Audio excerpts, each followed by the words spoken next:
Yeah, I've been meaning to do this one as well. This is kind of like an addendum, I suppose, to why so many men fucking decide to exit, if you will.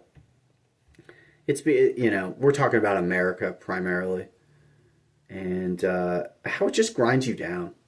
It just grinds you into nothing, no matter how much you win. It just takes it all from you. It takes everything from you. And look, I'm a good example of that in a lot of ways. I was born in 1987. The year before, like I never had a shot. I just never had a fucking chance. There was no way, no how that I was getting out of this cleanly. Okay? No matter what I did right. Let's keep it real. If I had been told that it wasn't the land of second chances, then you had to be perfect, maybe. Okay? But if you fuck up at all, you make any mistakes, you are done. You are done. So in 1986, the savings and loans crisis really popped off. It really started to hit a fever pitch. Okay? It's the biggest recession since the Great Depression. And that does not bode well for MTR. Okay, that does not bode well for me. I'm about to be born, right? Now, I'm born into the sixth poorest county in Pennsylvania, but only for a day because we don't have a hospital in my county. So I go back home, and that's the poorest county. I'm from the poorest county in Pennsylvania. And wouldn't you know it, the next year or the year after that, credit scores are just a disaster for anyone like me. Anyone like me who does not like to take on debt, who does not want to play their little game. It's just a disaster. It's just you have no chance if you're like me. Okay, if you're a guy you've only had a few debts and you paid them all off and you have no shot. You have no shot in life. And the credit scores became ubiquitous when I was like 2. So the next year, another shot right across my bow.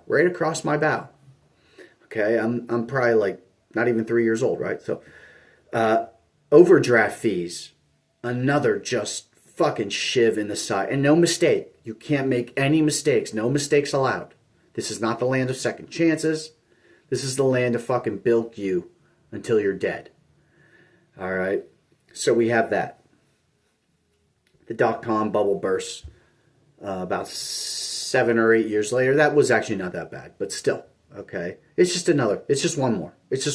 And then the Great Recession. Yep. The Great fucking Recession. You had 9/11, Afghanistan, Iraq, ICE, the Patriot Act, the bankruptcy bill. What is the bankruptcy bill? Oh my God. What one of the worst things for the working class you could imagine was the bankruptcy bill. And a few years later, wouldn't you know it, the economy crashed. That, ladies and gentlemen, was the biggest crash since the Great Depression. And it's literally called the Great Recession. And, I was just out of high school. So, look, I had 13 years of winning, buddy. K through 12. I didn't freaking fail a class, let alone a grade. And 13 years of winning, it don't matter in America. That ain't shit to anybody.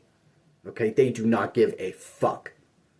Right? Unless you have the right friends or the right family, it does not matter. It just doesn't, dude. It just doesn't.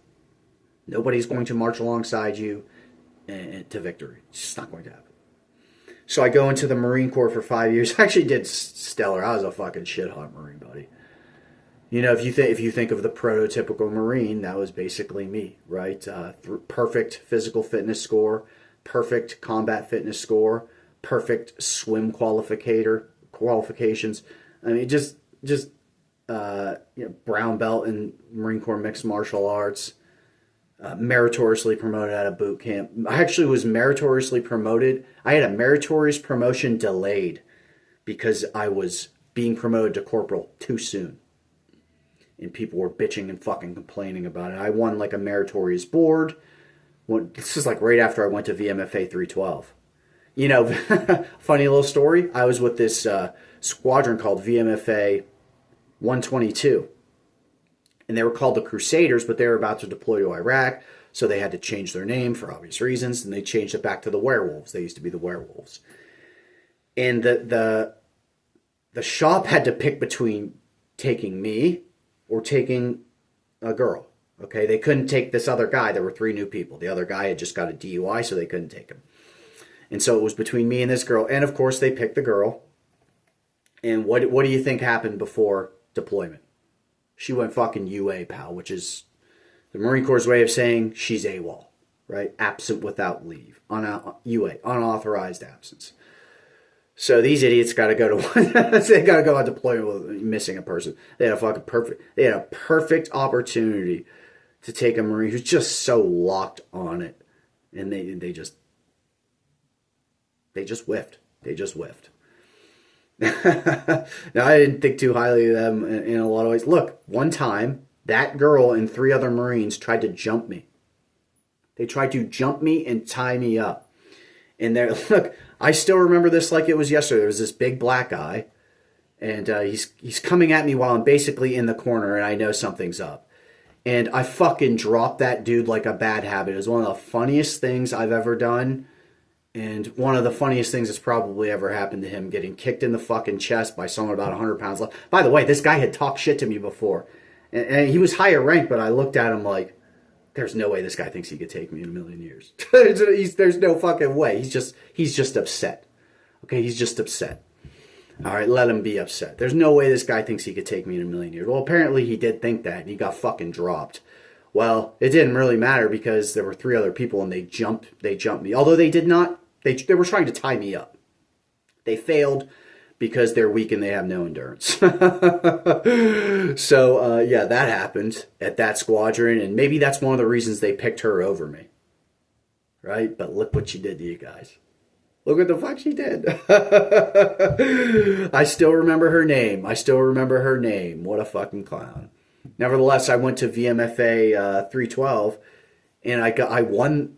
You have to win like 3 boards. You have one at the like shop level, then the squadron level, then like the group level, something like that. And so I won all 3 of them pretty easily. A board is basically you're comparing my paperwork against theirs. None of them compare on the paperwork part. So then you bring them all in and you got to look at them. Well, none of them look very good because they don't fucking stay in shape. And it's just one of those things. It's just one of those fucking things. so I went in there and fucking you lined them all up, and I fucking slayed them all, dude. There was like a dozen people. But somebody got pissed when they found out I had only been in for like a year and 9 months or something. And basically they postponed it, and then I had to go do another board process. And look, this is what I'm talking about nobody will ever help you. They just want to grind you down. They're jealous. So many people get jealous of you if you're doing well at anything. It's pathetic. It's pathetic. And I could tell people in the shop were jealous. People that I was better than were fucking jealous. I'm looking at you like, you fucking weasel. You little pathetic weasel. You want to lower the Marine Corps' bar to save your fucking feelings? Ugh, pathetic. Now, I still remember some of their names. They would never say it to my face because I would have fucking balled them up. Which I did to a lot of Marines, by the way. I balled up a lot of Marines. Big Marines, small Marines, fat Marines, tall Marines. It didn't really matter. And by the way, any Marine that ever beat me in a ground fight, I beat them. Okay, except for one, and I still remember his name. His name is, you're not going to believe this, Kirby. But he was like, look, this guy wrestled with like, he was a Marine, but he trained with like the Navy wrestling team. This dude was a stud. He was a legit stud. He had like some medical issues, but he was a stud. And yeah, he got me at the end of a tournament. I got second place. He got first place. But he's the only Marine that ever beat me that I didn't come back and also beat. Though there was this one guy when I was getting my look, I should be honest, I should be honest. There was this one guy when I was getting my, I'm pretty sure it was my green belt. It might have been no, it was my green belt. It was my green belt. I never lost to a black belt, by the way. Never lost a match to a black belt. But when I was getting my green belt, I think it was my green belt, there was this guy that he beat me like 10 times. I'm not gonna lie. He was like a real good wrestler. And look, I did beat him a few times. I got him in an arm bar. I got him in a couple different types of chokes and shit like that. So I did beat him like 2 or 3 times, maybe 4 times. But he beat me like 10 times. So there is that. I'm not gonna lie, man. That dude was yoking me up. Like the first couple times, I had no idea what hit me. I had no idea what hit me. I'm serious. He was not that much bigger than me. He was only like 30 pounds heavier than me. And I'm used to, I'm not a very big guy. I'm only 170 something pounds now. In the Marine Corps, I was like 159 in the 160s. So I'm always used to wrestling people way heavier. He was not that much bigger, but he was mauling me. But anyway, back to the story. I did end up getting promoted, meritorious promotion to corporal, just under 2 years, and then I got promoted to sergeant in just under 4 years. Served 5 years active, 3 years inactive. You have an 8-year contract, so it's like 4 and 4 or 5 and 3. So I did 5 and 3. But look, I even had the GI Bill. I came out and used that. Right, I went to Penn State. It only took me 3.5 years to finish. Okay, I had a 3.64 GPA for my major, 3.19 overall. Though that should have been higher. Look, I was supposed to get like 2 incompletes removed from like the listing, which would have brought up the percentage. It never happened. It's not a huge deal, but I'd say that's a chintzy way for them to bring down the average, wouldn't you say? 2 classes that I never even attended, But nevertheless, and I started doing social service work in 2014. I've been doing that since. I've worked with cats and dogs and all sorts of stuff. Cat sitting, dog sitting. Giving them their medication if they need it. Walking dogs if they need it. Right. And I've been in the workforce ever since. You think anything has ever come my way? Seriously, you think anything has ever come my way? I've put things out there left and right. I start to think these websites that are about picking people up for jobs are just fake. They're mostly fake. The listings are fake. A lot of the profiles are fake. Maybe the resumes are fake, but the person's real. My resume is not fake. My resume is real. I still can't get shit. So what do you think of somebody who, they don't have any of that? What do you think is going to happen? What do you think is going to happen to somebody who has none of that? They don't have the job. Look, I've been getting a paycheck since I was 16.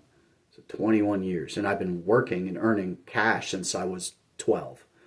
Right? Mowing lawns, raking, shoveling. Okay, babysitting. I babysat a little bit. It was different back then. Look, if you had, a couple 12-year-olds, they were good enough to babysit for an hour or two, younger kids, right? As long as they're not too young. Right? But nowadays it's just not like that. But yeah. Think about somebody who never has had any of those opportunities. Now, I know some of those you can go out and make for yourself, but think about somebody who's never had any of that. They didn't have a stable enough home life to, let's say, even finish high school. What fucking chance do you think this country gives them? What percentage of people do you think have a resume as good as mine? Seriously. Seriously, what percentage of people do you think have a resume that good? Okay? Not a lot, buddy. And it's not just to toot my own horn. That's to make a fucking point. If I'm getting smoked, no matter what I put out there, tons of other people are getting smoked. And it just grinds you down. It just breaks your dreams. It breaks individuals. That breaks families. That breaks communities. That breaks countries.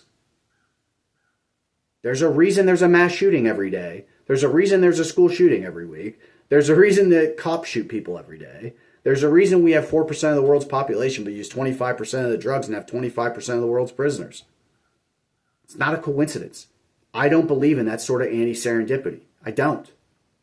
Okay? There are deep and powerful forces behind this.